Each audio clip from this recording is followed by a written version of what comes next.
संघाचे उत्सव व त्यांचे महत्त्व. हिंदुस्थान हा बहुविध संस्कृतीने नटलेला देश आहे. जगाच्या पाठीवर इतर कोणत्याही देशात नसतील एवढे संस्कृती, भाषा, चालीरीती, मान्यता, पंथ, देवी देवता या देशात प्रचलित आहेत. हिंदू, बौद्ध, जैन आणि शीख या प्रमुख धर्माची हिंदुस्थान ही पितृभूमी आहे. विविध प्रकारच्या संस्कृतीने नटलेल्या आपल्या देशात उत्सवांना अनन्यसाधारण महत्त्व आहे. तसं पाहिलं तर भारतीय संस्कृती हीच मुळी उत्सवप्रिय आहे. वर्षाच्या सुरुवातीपासून अखेरपर्यंत बदलत जाणारे ऋतुमान व हवामानात होणारा नैसर्गिक बदल याची सांगड सुद्धा या सणांसोबत घातलेली आढळते. आपल्या संस्कृतीतील प्रत्येक उत्सवांना कुठल्या ना कुठल्या धार्मिक, पौराणिक, सामाजिक व नैसर्गिक गोष्टीचे अधिष्ठान आहे, पार्श्वभूमी आहे. हिरवागार निसर्गसंपन्न भारत म्हणजे सणांची रांगोळी व रंगाची उधळण. हिंदुस्थानच्या मातीला येथील उच्चतम प्राचीन पण विकसित संस्कृतीचा गंध येतो, तर येथील हवेच्या झुळकीबरोबर मोगरा, चाफा, बकुळ फुलांचा सुगंध येतो. येथील संगीतात सूर व तालाची धून आहे, तर नृत्यात पैंजणाची ऋणझूण आहे. येथील गंगा, यमुना, कृष्णा, गोदावरी सारख्या नद्यांच्या पाण्याला पियुषाची चव आहे, तर येथील तरुलतांच्या स्पर्शाने मोहरून जाणारी अंगावरील लव आहे. येथील सूर्यप्रकाश ज्ञानाच्या जोडीने तेजोमय होतो, तर येथील शीतल चंद्र देखील आल्हाददायक सुखाची अनुभूती देतो. यावेळी आपण भारतीय आहोत याचा खूप अभिमान वाटतो. आपले उत्सव हे आपल्या विविधतेतील एकतेचे प्रतीक आहेत. धार्मिक व भावनिक दृष्ट्या सणांना आपल्या जीवनात खूप महत्त्वाचे स्थान आहे. प्रत्येक उत्सवाचा निसर्गाशी खूप जवळचा संबंध आहे. सूर्य, चंद्र, ग्रह, तारे, राशी व नक्षत्रे यांच्यापासून तयार झालेल्या नैसर्गिक दिनदर्शिकेवर आधारित असलेले आपले सारे उत्सव अस्सल भारतीय आहेत. त्यांना एक नैसर्गिक व आध्यात्मिक बैठक आहे. आपले उत्सव हे जरी मनोरंजनाचे, करमणुकीचे काम करत असले तरी त्यातील मनोरंजन व करमणूक ही केवळ लोकांना त्याकडे आकृष्ट करण्यासाठी आहे. प्रत्यक्षात संस्कृती जोपासणे, ती पुढील पिढीला हस्तांतरित करणे व आचार विचारांनी उत्तम पिढ्या घडविण्याचे काम हे उत्सव करीत असतात. समाजात जे जे चांगले म्हणून आहे ते सगळ्यांपर्यंत पोहोचवणे आणि समाजातील वाईट, चुकीचे म्हणून जे जे आहे त्याचा निषेध करणे म्हणजे एक प्रकारे समाज प्रबोधन करण्याचे काम या उत्सवांनी केले आहे. स्वातंत्र्यवीर सावरकरांनी वर्णन केल्याप्रमाणे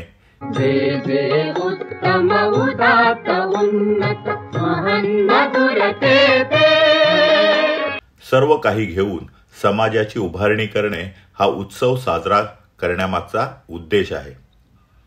याच विचारसरणीतून संघाने समाज आणि धर्म जोडले जातात असे वर्ष प्रतिपदा, हिंदू साम्राज्य दिन, गुरुपौर्णिमा, रक्षाबंधन, विजयादशमी व मकर संक्रांती हे 6 उत्सव निवडले. या उत्सवांचा परिचय आपण या व्हिडिओच्या माध्यमातून घेणार आहोत. नमस्कार, मी अवधूत वाघ आणि आपण पाहत आहात माझं YouTube चॅनेल अवधूत चिंतन. चैत्र शुक्ल प्रतिपदा म्हणजेच हिंदू दिनदर्शिकेच्या नवीन वर्षाचा पहिला दिवस.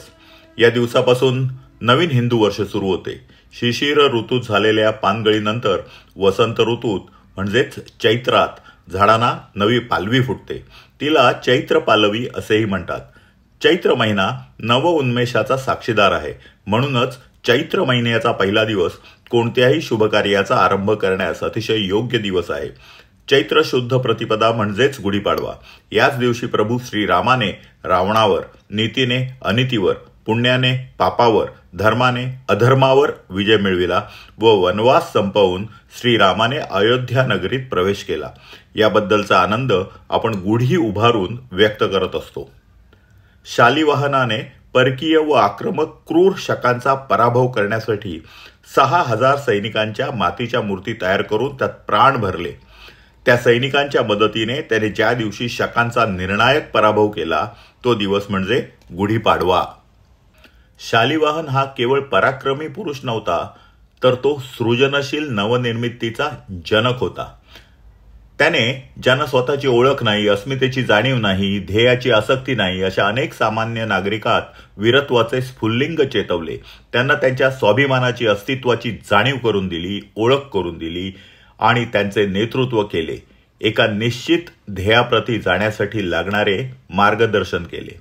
यामुळे त्या सैनिकात चैतन्य निर्माण झाले, त्यांना स्फुरण चढले, ज्यामुळे त्या सैनिकांनी आपल्या पराक्रमाने आक्रमक शकांचा पराभव केला व देशसेवेच्या कार्याची गुढी उभारली. शालिवाहनाचे हे ऋण व्यक्त करण्यासाठी त्या दिवसापासून शालिवाहनाच्या नावे एक नवी कालगणना सुरू झाली, जी शालिवाहन शक म्हणून ओळखली जाते. ज्या शालिवाहनाने आपल्या पराक्रमातून स्वतःची ओळख निर्माण केली त्याला मानवंदना देणे म्हणजेच गुढी उभारणे होय.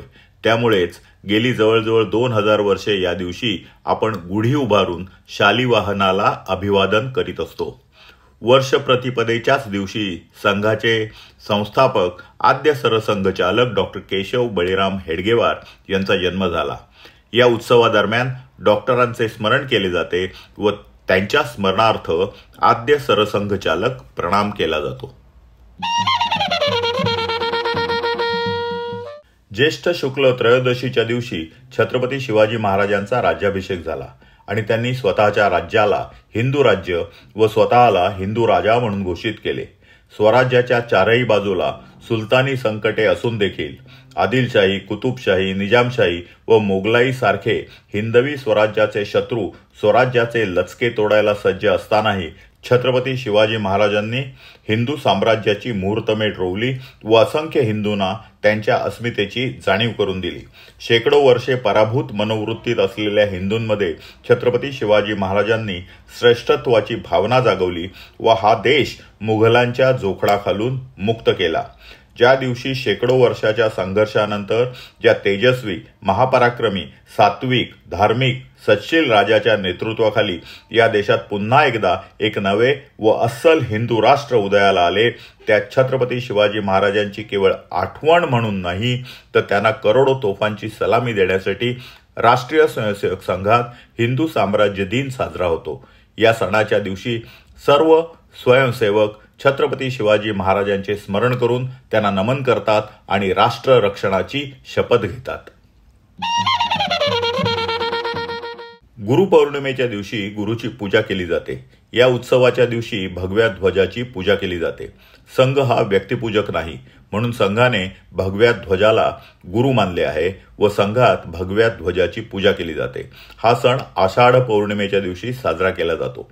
संघाच्या विविध शाखांमध्ये सवडीप्रमाणे वेगवेगळ्या दिवशीही तो साजरा केला जातो. या दिवशी संघ स्वयंसेवक भगव्या ध्वजाला यथाशक्ती गुरुदक्षिणा अर्पण करतात. संघाच्या पद्धतीप्रमाणे हे दान गुप्त ठेवण्यात येते, ते आपल्या संस्कृतीला अनुरूपच आहे. संघात स्वयंसेवकांकडून कधीही व कोणत्याही प्रकारे प्रवेश शुल्क किंवा मासिक, वार्षिक अशी सभासद वर्गणी घेतली जात नाही. बहुतेक संघ शिबिरे निःशुल्क असतात व अतिशय नाममात्र शुल्क आकारले जाते. गुरुपौर्णिमेच्या उत्सवादरम्यान संघ स्वयंसेवकांनी केलेले इच्छादान यावरच संघाचा खर्च भागवला जातो. रक्षाबंधन हा भाऊ बहिणीतील प्रेमळ नात्याचा सण मानला जातो. रक्षाबंधनाच्या दिवशी बहीण भावाच्या मनगटावर राखी बांधते आणि भाऊ तिच्या रक्षणाची शपथ घेतो. संघ देखील याच भावनेने रक्षाबंधन साजरा करतो. या दिवशी सर्व स्वयंसेवक एकमेकांच्या मनगटावर राखी बांधतात आणि एकमेकांच्या रक्षणाची शपथ घेतात. संघ शाखेत भगवा ध्वज हा गुरु आहे आणि त्यालाही राखी बांधण्याची पद्धत आहे. दुर्दैवाने आपल्या इथे भ्रमिष्ठ डाव्या इतिहासकारांनी जसे इतिहासाचे विकृतीकरण केले, काहीसे तसेच विकृतीकरण त्यांनी आपल्या उत्सवाचे पण केले. अन्यथा चितोडची राणी कर्णावतीने आपल्या रक्षणासाठी हुमायूं नावाच्या एका परकीय मुघल आक्रमकाला राखी पाठवली होती यासारखी कवडीचाही ऐतिहासिक आधार नसलेली तद्दन बोगस कथा इतिहासात बेमालूमपणे घुसवली नसती. राष्ट्रीय स्वयंसेवक संघाची स्थापना 1925 मध्ये विजयादशमी या दिवशी झाली. त्यामुळे संघामध्ये विजयादशमीचा सण संघ स्थापना दिन म्हणून साजरा केला जातो. याच दिवशी पांडव अज्ञातवासात असताना त्यांनी शमीच्या झाडामध्ये लपवून ठेवलेली आपली शस्त्रे व अस्त्रे झाडावरून उतरवून धारण केली होती व ते युद्धाला तयार झाले होते. याच दिवशी प्रभू रामाने रावणाचा व दुर्गा मातेने महिषासुराचा वध केला व असुरांचे स्वप्न धुळीला मिळविले. विजयादशमीच्या दिवशी सीमोल्लंघन करण्याची प्राचीन परंपरा आहे. ज्या भागात संघाचा विस्तार नाही, संघ शाखा नाही, त्या भागात संघ विचारांचा प्रचार व प्रसार व्हावा म्हणून प्रयत्न केले जातात. बहुसंख्य ठिकाणी नव्या संघ शाखांची सुरुवात विजयादशमीच्या दिनी करण्यात येते.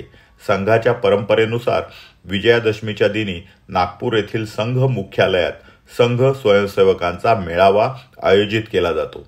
घोषासहित हजारो संघ स्वयंसेवकांची शिस्तबद्ध परेड व सरसंघ चालकांचे उद्बोधन हे विजयादशमीच्या मेळाव्याचे खास वैशिष्ट्य आहे. या दिवशी सरसंघ चालक आपल्या भाषणातून काय विचार मांडतात याची साऱ्यांनाच उत्सुकता असते. या उत्सवाच्या दरम्यान परंपरेनुसार शस्त्रपूजन होते. अशा वेळी संघ सुद्धा आपली शक्ती जगापुढे प्रदर्शित करण्याची संधी का बरं सोडेल. ज्या दिवशी सूर्य कर्क राशीतून मकर राशीत प्रवेश करतो तो दिवस म्हणजे मकर संक्रांत. मकर संक्रांतीपासून दिवस हळूहळू मोठा व रात्र हळूहळू लहान होत जाते. प्रकाशाची वृद्धी होते तर तम म्हणजे अंधाराचा क्षय किंवा क्षर होतो, म्हणजेच अंधार हळूहळू फिटू लागतो, कमी कमी होत जातो. थंडीची तीव्रता कमी होतानाच उबदारपणा वाढू लागतो, जाणवू लागतो. मकर संक्रांतीच्या दिवशी संघाच्या शाखांमध्ये बलवर्धक तीळ आणि गुळाचे वाटप केले जाते. या दिवशी संघ स्वयंसेवक जी कुटुंबे संघाशी जोडली गेली नाहीत त्यांच्या घरी प्रत्यक्ष जाऊन तीळ गुळाचे वाटप करतात व त्यांच्यामध्ये संघाबद्दलचा स्नेहभाव रुजविण्याचा प्रयत्न करतात. या ठिकाणी संघाची एक वैशिष्ट्यपूर्ण शैली आपण लक्षात ठेवली पाहिजे. संघाने कोणताही नवा उत्सव सुरू केला नाही. प्राचीन काळापासून साजरे होणारे अनेक भारतीय उत्सव डोळ्यासमोर ठेवून राष्ट्रीय एकात्मतेला अनुरूप, संघटनेसाठी उपयुक्त, भारतीय संस्कृतीशी एकरूप व भ्रातृभाव वर्धक अशा 6 उत्सवांना संघाने आपले अधिकृत उत्सव म्हणून घोषित केले. याचा अर्थ असा नाही की इतर भारतीय उत्सव संघ शाखेत किंवा संघ परिवारात साजरे होत नाहीत. स्थानिक संस्कृतीचा विचार करून इतर उत्सव विविध प्रांतात त्या प्रांताच्या सांस्कृतिक गरजेप्रमाणे साजरे करण्यात येतात.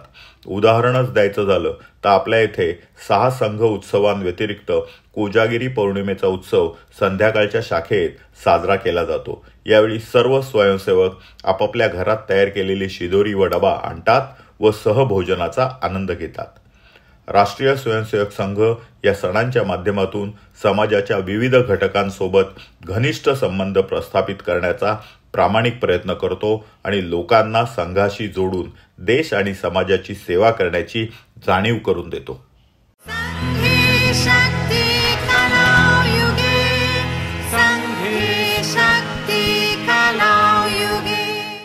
संघामध्ये सरसंघ चालक हे अत्युच्च पद आहे.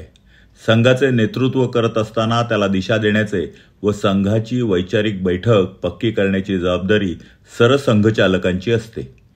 या सरसंघचालक या पदाविषयी अधिक माहिती जाणून घेऊया पुढच्या भागात. तोपर्यंत तुम्हाला हा व्हिडिओ जर आवडला असेल तर लाईक करा, कमेंट करा, फॉरवर्ड करा, सबस्क्राईब करा आणि बेल आयकॉन दाबायला विसरू नका.